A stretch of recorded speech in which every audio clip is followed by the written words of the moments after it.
So I think the thing to understand is it's not a regression as such. Well, we certainly don't see it as a regression. We more see it as changes that are happening. Yeah. Changes that are happening. So typically 4 months of age, that 4 or 5 months of age period, babies are starting to move around a lot more in the cot. They're starting to head towards that transition of going from 3-day naps down to 2-day naps. A lot of babies are starting solids around that time, or certainly in that 4 to 6 months period. So there's a lot of things happening at that point, and the sleep cycles do actually start to change then.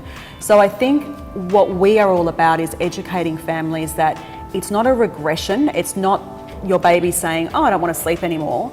It's actually just that there are changes happening. And I think the biggest changes that you're going to see is in regards to the day naps, which a lot of people talk about.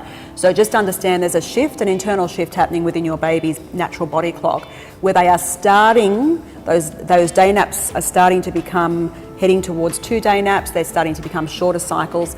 So again, we keep saying it, but keep everything consistent and don't see it as a regression. See it as a change, and understand that there's a lot that is happening around that time.